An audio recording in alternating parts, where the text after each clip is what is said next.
ओम उमा महेश्वराय नमः। आप सभी का हमारे YouTube चैनल पर हार्दिक स्वागत है। आज शनिवार के दिन सुने राम भक्त हनुमान की कथा। हनुमान जी को किसने दिया था अमर होने का वरदान? आइए जाने ये पौराणिक कथा। हिंदू धर्म में हनुमान जी भगवान श्री राम के सबसे बड़े भक्त और समर्पण के प्रतीक हैं। हनुमान जी ने अपना पूरा जीवन श्री राम को समर्पित कर दिया था। हनुमान जी को महावीर, बजरंगबली, पवन पुत्र, आंजनेय समेत कई नामों से पुकारा जाता है। राम भक्त हनुमान की वीरता और साहस की कई पौराणिक कथाएं प्रचलित हैं। मान्यता है कि कलयुग में अगर धरती पर कोई ईश्वर है तो वे केवल हनुमान जी हैं। हनुमान जी को चिरंजीवी होने का वरदान मिला हुआ है। वाल्मीकि रामायण में हनुमान के अमर होने का वर्णन किया गया है। आइए जानते हैं हनुमान जी को किसने अमर होने का वरदान दिया था।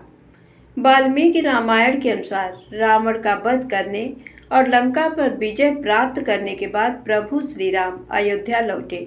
तब उन्होंने युद्ध में साथ देने वाले सभी वीरों को उपहार दिया। विभीषण, अंगद और सुग्रीव समेत कई वीरों को उपहार मिला। इस दौरान हनुमान जी ने भगवान श्री राम से याचना करते हुए कहा कि हे राम, इस लोक पर जब तक राम कथा प्रचलित रहे तब तक मेरे प्राण शरीर में बसे रहें। हनुमान की याचना पर श्री राम ने आशीर्वाद देते हुए कहा कि हे कपिश्रेष्ठ, इस संसार में जब तक राम कथा प्रचलित रहेगी तब तक तुम्हारी कीर्ति अमिट रहेगी, तुम्हारे शरीर में प्राण रहेंगे। ये लोग बने रहने तक मेरी कथाएं भी प्रचलित रहेंगी। निस्संदेह ऐसा ही होगा। ये भी मान्यता है कि जब हनुमान जी माता सीता की खोज में लंका पहुँचे और उन्होंने श्री राम की अंगूठी सीता को दी, तब प्रसन्न होकर माता सीता ने हनुमान जी को अजर अमर होने का वरदान दिया था। आगे सुने हनुमान जी और अर्जुन की कहानी। महाभारत युद्ध से पहले हनुमान जी ने तोड़ा था दुनिया के सर्वशक्तिमान धनुर्धर अर्जुन का घमंड। पौराणिक मान्यता है कि पवन पुत्र हनुमान जी अजर अमर हैं। हनुमान जी पृथ्वी पर ही वास करते हैं।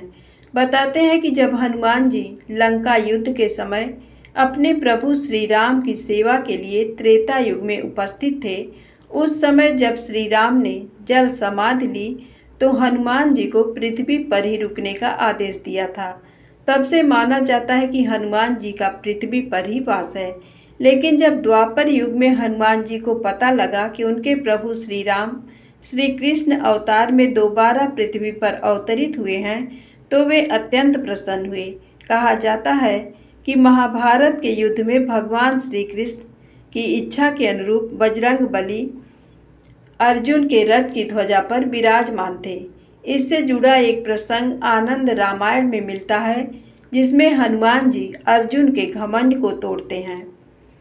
कहावत के मुताबिक एक बार हनुमान जी और अर्जुन की मुलाकात रामेश्वरम में हुई। इस दौरान दोनों के बीच लंका युद्ध पर चर्चा हुई। उस समय अर्जुन खुद को दुनिया का सबसे शक्तिशाली धनुर्धर मानते थे। अर्जुन ने बातचीत में हनुमान जी से कहा कि आपके प्रभु श्री राम ने लंका युद्ध के दौरान वानर सेना को पार ले जाने के लिए बाणों से ही सेतु निर्माण क्यों नहीं किया। इस पर हनुमान जी ने कहा कि बाणों से बना पुल वानर सेना का भार सहन नहीं कर पाता। तो घमंड में चूर अर्जुन ने कहा कि वे तो बाणों से ऐसा पुल बना सकते हैं जो कभी टूटता ही नहीं। अर्जुन ने हनुमान जी से कहा कि वह अभी बाणों से ऐसा पुल तैयार करके दिखाते हैं, वह आपका भार सहन कर लेगा। उस समय बजरंगबली सामान्य रूप में थे। अभिमान में चूर अर्जुन ने अपने बाणों से तालाब पर एक सेतु बना दिया और हनुमान जी को चुनौती दी। अर्जुन के बनाए सेतु को देखकर हनुमान जी ने उनके सामने एक शर्त रखी। अगर सेतु उनका वजन सहन कर लेगा तो वे अग्नि में प्रवेश कर जाएंगे, और यदि वह टूट गया तो तुमको अग्नि में प्रवेश करना होगा। अर्जुन ने शर्त स्वीकार कर ली। हनुमान जी ने अपना विशाल रूप धारण किया और जैसे ही पहला पग उस सेतु पर रखा तो सेतु डगमगाने लगा। दूसरा पैर रखते हुए सेतु चरमराने लगा। उस पुल की हालात देखकर अर्जुन का सिर घमंड से नीचे हो गया। हनुमान जी ने जैसे ही तीसरा पग रखा तो वह तालाब खून से लाल हो गया। ये देखकर हनुमान जी सेतु से नीचे आ गए और अर्जुन को अग्नि प्रज्वलित करने को कहा। अग्नि प्रज्वलित होते ही हनुमान जी उसमें प्रवेश करने वाले थे। तभी भगवान श्री कृष्ण प्रकट हुए और बजरंगबली को ऐसा करने से रोका। उन्होंने कहा कि हे भक्त श्रेष्ठ, आपके पहले ही पग के रखते ये सेतु टूट गया होता। अगर मैं कछुआ बनकर अपनी पीठ पर आपका भार सहन नहीं करता। तीसरा पग रखते ही मेरी पीठ से खून निकलने लगा। ये सुनकर हनुमान जी दुखी हो गए और उन्होंने भगवान श्री कृष्ण से क्षमा मांगी। उन्होंने कहा कि वे अपराधी हैं, उनके कारण उनके प्रभु को दुख पहुंचा है। इस पर श्री कृष्ण बोले कि ये सब उनकी ही इच्छा से हुआ है। उन्होंने हनुमान जी से कहा कि आप महाभारत युद्ध में अर्जुन की रथ पर लगी ध्वजा पर विराजमान रहे। जब महाभारत का युद्ध हुआ तो अर्जुन की रथ पर हनुमान जी शिखर पर लगे ध्वज पर विराजमान हो गए। हनुमान जी की तीसरी कथा। जब हनुमान जी को हो गया था अपनी शक्ति पर घमंड, तब भगवान राम ने तोड़ा था उनका गर्व। जब भगवान श्री राम के लंका जाने के लिए समुद्र पर सेतु बांधने की तैयारी चल रही थी, तब श्री राम जी की इच्छा समुद्र सेतु पर शिवलिंग स्थापित करने की हुई। उन्होंने हनुमान जी से कहा कि मुहूर्त के भीतर काशी जाकर भगवान शंकर से लिंग मांग कर लाओ। हनुमान जी क्षण भर में काशी पहुंच गए। इस पर उन्हें गर्व का अनुभव होने लगा। श्री राम जी को इस बात का पता लग गया। उन्होंने सुग्रीव को बुलाया और कहा कि मुहूर्त बीतने वाला है, अतएव मैं रेत से बनाकर एक लिंग स्थापित कर देता हूँ। कुछ ही समय में हनुमान जी भी पहुँच गए। उन्होंने श्री राम से कहा, काशी भेजकर मेरे साथ ऐसा क्यों किया? श्री राम ने कहा, मुझसे भूल हुई है। मेरे द्वारा स्थापित इस बालू के लिंग को उखाड़ दो। मैं अभी तुम्हारे लाए लिंग को स्थापित कर देता हूँ। हनुमान जी ने पूंछ में लपेटकर शिवलिंग उखाड़ने का प्रयास किया। शिवलिंग टस से मस नहीं हुआ। हनुमान जी को शक्ति और गति का जो घमंड था वह चकनाचूर हो गया। उन्होंने श्री राम के चरणों में सिर झुका लिया और अपनी नादानी पर क्षमा मांगी। इस प्रसंग से ये सीखा जा सकता है कि कभी भी अपने बाहुबल और ज्ञान पर घमंड नहीं करना चाहिए, क्योंकि इस दुनिया में कुछ भी अस्थायी नहीं है। हनुमान जी की पूजा से शनि के प्रकोप से क्यों बचते हैं, आइए जाने रोचक कथा। एक बार महावीर हनुमान श्री राम के किसी कार्य में व्यस्त थे। उस जगह से शनि देव जी गुजर रहे थे।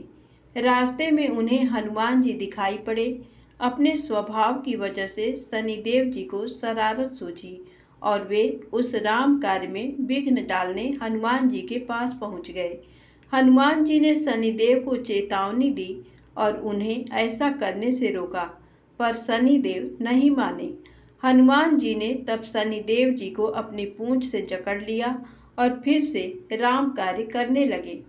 कार्य के दौरान वे इधर उधर चहलकदमी भी कर रहे थे, अतः शनिदेव जी को बहुत सारी चोटें आईं। शनिदेव ने बहुत प्रयास किया, पर हनुमान जी की कैद से खुद को छुड़ा नहीं पाए। उन्होंने विनती की, पर हनुमान जी अपने कार्य में खोए हुए थे। जब राम जी का कार्य खत्म हुआ तब उन्हें शनिदेव जी का ख्याल आया और तब उन्होंने शनिदेव को आज़ाद किया। शनिदेव जी को अपनी भूल का एहसास हुआ और उन्होंने हनुमान जी से माफ़ी मांगी कि वे कभी भी राम और हनुमान जी के कार्यों में कोई विघ्न नहीं डालेंगे और श्री राम और हनुमान जी के भक्तों को उनका विशेष आशीष प्राप्त होगा। शनिदेव जी ने भगवान श्री हनुमान से सरसों का तेल मांगा, जिसे वह अपने घावों पर लगा सके और जल्द ही चोटों से उभर सके।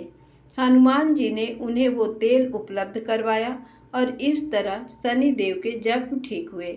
तब शनिदेव जी ने कहा कि इस स्मृति में जो भी भक्त शनिवार के दिन मुझ पर सरसों का तेल चढ़ाएगा, उसे मेरा विशेष आशीष प्राप्त होगा। दूसरी कथा के अनुसार अहंकारी लंकापति रावण ने शनि देव जी को कैद कर लिया और उन्हें लंका में एक जेल में डाल दिया। जब तक हनुमान जी लंका नहीं पहुँचे तब तक शनि देव उसी जेल में कैद रहे। जब हनुमान सीता मैया की खोज में लंका में आए तब माँ जानकी को खोजते खोजते उन्हें भगवान शनिदेव जेल में कैद मिले। हनुमान जी ने तब शनि भगवान को आज़ाद करवाया। आज़ादी के बाद उन्होंने हनुमान जी को धन्यवाद दिया और उनके भक्तों पर विशेष कृपा बनाए रखने का वचन दिया। धन्यवाद। दोस्तों, कहानी अच्छी लगी हो तो कृपया मेरे चैनल को सब्सक्राइब करके मेरा सहयोग करें। जय माता दी, जय भोलेनाथ।